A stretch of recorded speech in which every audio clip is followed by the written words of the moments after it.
Hi hello எல்லாருக்கும் வணக்கம். நான் உங்கள் நித்யா. எல்லாரும் எப்படி இருக்கீங்க? கண்டிப்பாக நல்லா இருப்பீங்கன்னு நம்புகிறேன். நானுமே ரொம்பவே நல்லா இருக்கேன். இன்றைக்கி நம்ம வீடியோ பதிவில் என்ன பார்க்க போகிறோம் அப்படின்னா, நம்ம சொடலமாடசாமி கேரளாவில் இருக்கிற சோட்டானிக்கரை பகவதி அம்மன் கோவிலில் காவல் தெய்வமாக இருக்காருன்னு சொல்கிறாங்க. அது உண்மையா? இந்த சம்பவம் எப்படி அங்கே போயிருக்கோம்? அதாவது நம்ம சொடலமாடசாமி எப்படி அங்கே போயிருப்பாரு, அவங்களுக்கு எப்படி காவல் தெய்வமாக மாறி இருப்பாருன்ற பற்றி தான் இன்றைக்கி நம்ம பார்க்க போகிறோம். ஓகே கைஸ், வீடியோக்குள்ளே போகலாம். சிவன் கிட்ட மோசமான வரங்களையும் வாங்கிக்கிட்டு பூலோகம் வர்றாரு சொடலமாடசாமி. பூலோகம் அந்த சொடலை அங்க இங்க நல்லா சுத்திட்டு கேரளா போறாரு. சோட்டானிக்கரை பகவதி அம்மன் கோவில் தேர் திருவிழா நடந்துட்டு இருக்குது கோலாகலமா. தேர் மேல இருந்த அம்மனை பார்க்க தன்னோட அம்மா மாதிரியே இருக்கு. ஏன்னா அவங்க சிங்கம் மேல உட்காந்து வர்ற மாதிரி வராங்க. நம்ம சொடலை அம்மா கிட்ட போகணும்னு சொல்லி அவர் நின்றுக்க பாறையிலிருந்து தேர் மேல குதிச்சிருக்கிறாரு. சொடலையோட கனம் தாங்காம தேர் உடஞ்சி கீழே விழுது. அங்க வந்த சில ஆண்கள் சில பெண்களை தப்பா பாக்குறாங்க. அந்த ஆண்களை சொடலமாடசாமி கொடூரமா தாக்கி கொன்னு இருக்காரு. சொடலமாடன் நேரா அம்மாவோட கோவிலுக்கு வந்து கொடிமரத்தை அசைச்சி கோட்டைய உடைச்சிருக்கிறாரு. சொடலை தன்னோட ஒரு காலை கொடிமரத்து மேலையும் இன்னொரு காலை அம்மனோட கருவறையிலையும் வச்சிருக்கிறாரு. அப்போ சொடலமாடசாமிய கோவத்தோட பார்க்க வந்த அம்மன், நீ யார், என்னோட இடத்துல வந்து அராஜகம் பண்ணிட்டு இருக்கன்னு கேக்குறாங்க. அம்மன் பயங்கர கோபத்தில் இருக்கிறத பார்த்த நம்ம சுடலை 7 வயது சிறுவனா மாறிடுறாரு. பின்பு நடந்த எல்லா விஷயங்களையும் எடுத்து சொல்றாரு. சிவபெருமானுக்கும் பார்வதிக்கும் பிறந்த குழந்தைதான் நானு. எனக்கு இந்த பூமியில ஆதரவுக்குன்னு யாரும் இல்லை, தங்கறதுக்கு ஒரு இடம் கூட இல்லைன்னு தன்னோட குழந்தை வடிவில இருந்தே சோட்டானிக்கரை பகவதி அம்மன் கிட்ட சொல்றாரு. இன்னொரு வார்த்தையும் சொல்றாரு. நீங்க பாக்குறதுக்கு என்னோட அன்னை போலவே இருக்கீங்க, ஆதரவு கொடுப்பீங்களான்னு கேக்குறாரு. இரக்கம் கொண்ட பகவதி அம்மனோ, நீ இங்கேயே இரு, இந்த கோவில்ல 7 அண்டா செல்வங்கள் இருக்கு, அதை பாதுகாத்துட்டு நீ இங்கேயே என்னோட கோவில்ல இரு அப்படிங்கிறாங்க.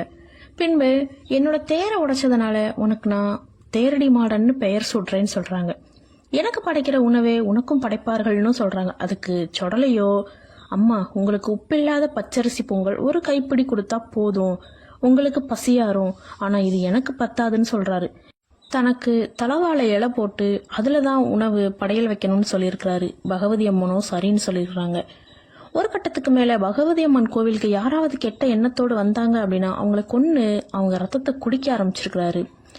அம்மனோ சொடலை கிட்ட வந்து, நீ ஒரு காவல் தெய்வம், நீயே இப்படி பண்ணலாமா அப்படின்னு கேக்குறாங்க. நம்ம சிவச்சுடலையோ, அம்மா நீங்க கொடுக்கற உணவில் எனக்கு பசி அடங்கல, அதான் கெட்டவங்க வந்தா அவங்களை கொன்னு அவங்க ரத்தத்தை குடிக்கிறேன்னு சொல்றாரு. மேலும் நல்லவர்கள் வந்தா எனக்கு குழந்தையாக தெரியுறாங்கன்னு சொல்றாரு.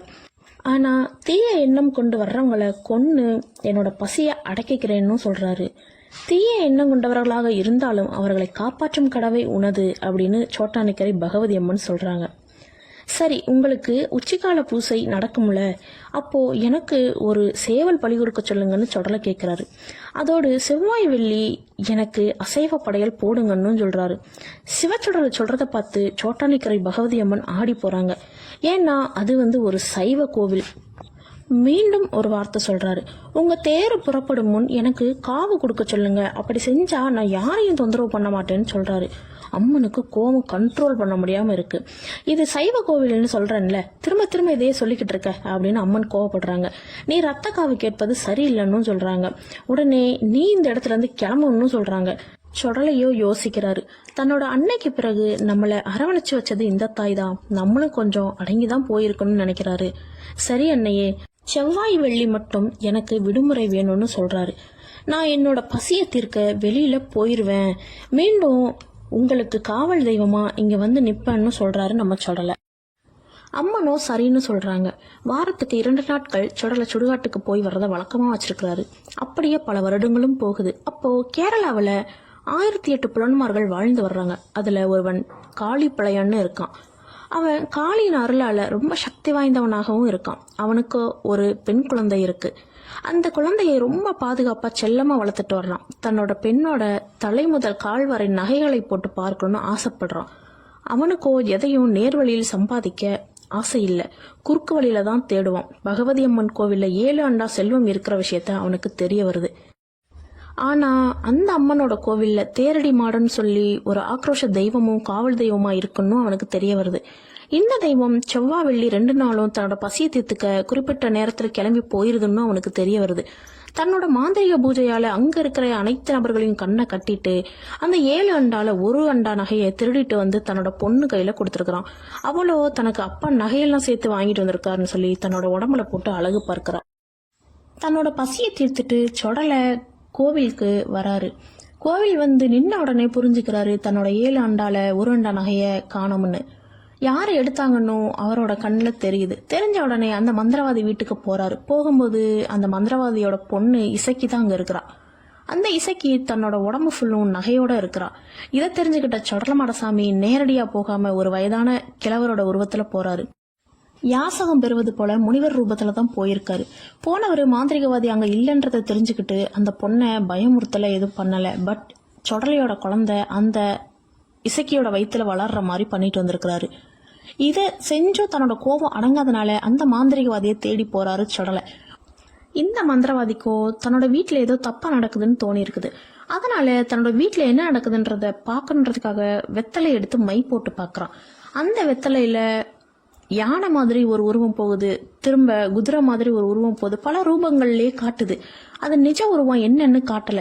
இதை பார்த்து என்ன அப்படின்னு புரியாம இருக்கிற மந்திரவாதி டக்குன்னு ஒரு செகண்ட் நிமிர்ந்து பார்க்கறதுக்குள்ள சொடலை அவனோட முன்னாடி வந்து நிக்கிறாரு. அப்ப கேக்குறாரு, நீ வெத்தலையில மை போட்டு பார்த்தா என்னோட ரூபத்தை நீ பாத்திர முடியுமா அப்படின்னு மிரட்டுறாரு.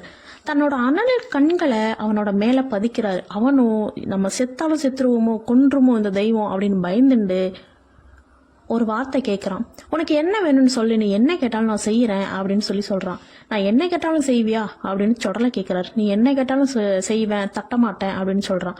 நீ ஆசையா பெத்தெடுத்து வளர்த்த அந்த பொம்பளை புள்ள வயிற்றுல ஒரு குழந்தை இருக்கு, அந்த குழந்தைய எனக்கு படையல் போடணும் அப்படின்னு சொல்றாரு.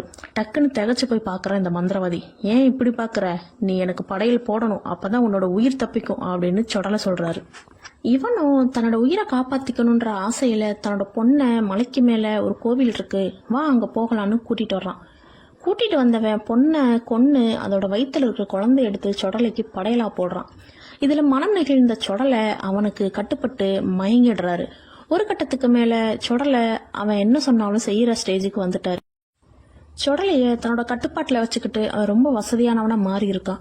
ஒரு கட்டத்துக்கு மேல சொடலைக்கு ஒரு பெரிய படையலா போட்டு ஒரு மரப்பெட்டியில அடைச்சு அவங்க வீட்டு பக்கத்துல இருக்க குளத்துல போய் போட்டாடுறான்.